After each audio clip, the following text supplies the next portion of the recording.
திருவள்ளூர் மாவட்டத்தில் அமைந்துள்ள பழமை வாய்ந்த சிவாலயத்தில் கைலாய வாத்தியம் வாசித்து வந்த 65 வயது மதிக்கத்தக்க சிவனடியார் பெண்மணியை கோவில் பூசாரி கன்னத்தில் அறைந்த சம்பவம் சிவனடியார்கள் மத்தியில் பெரும் கொந்தளிப்பை ஏற்படுத்தியுள்ளது. கோவிலில் நடந்தது என்ன?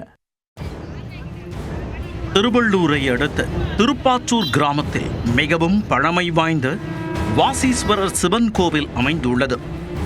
இங்கு மகா சிவராத்திரியை முன்னிட்டு 4 கால பூஜைகள் வெகு விமர்சையாக நடைபெற்றன. கோவிலுக்கு வருகை தந்த ஏராளமான பக்தர்கள் ஆலயத்தில் பக்தி பெருக்குடன் தரிசனம் செய்து வந்தனர். கோவில் வளாகத்தில் சிவதொண்டாற்றும் பக்தர்கள் சிலர் கைலாய வாத்தியங்கள் வாசித்து வந்தனர்.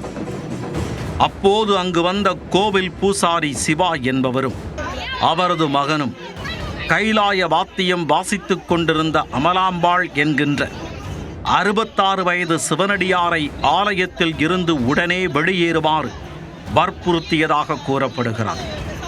மேலும் சிவனடியாரை மரியாதை இல்லாமல் தரக்குறைவாக பேசியதாகவும் கூறப்படுகிறது. இதனால் கோபமடைந்த சிவபக்தர்கள் மற்றும் கைலாய வாத்தியம் வாசிக்கும் சிவனடியார்கள் பூசாரியிடம் மரியாதை கொடுத்து பேசுமாறு வலியுறுத்தியிருக்கின்றனர். ஆனால் அதையெல்லாம் காதில் வாங்கிக் கொள்ளாத பூசாரி ஆவேசமடைந்தவராக தொடர்ந்து திட்டியுள்ளார். ஒரு கட்டத்தில் ஆத்திரம் தலைக்கேறிய பூசாரி சிவா சிவனடியார் அமலம்மாளை கன்னத்தில் பளாரென அறைந்ததாக கூறப்படுகிறது. இதனை கண்டு அதிர்ந்து போன சிவனடியார்கள் மற்றும் பக்தர்கள் பூசாரியிடம் வாக்குவாதத்தில் ஈடுபட ஆரம்பித்தனர். பூசாரி மன்னிப்பு கேட்க வேண்டுமென்று அவர்கள் வாதிட்டனர். ஆனால் அவர் மன்னிப்பு கேட்காமல் நடராஜர் சன்னதிக்குள் சென்று பூட்டிக் கொண்டார். இதனால் அங்கு பெரும் பரபரப்பு ஏற்பட்டது. இது குறித்து சிவனடியார்கள் திருவள்ளூர் தாலுகா காவல் நிலையத்தில் புகார் மனு அளித்தனர்.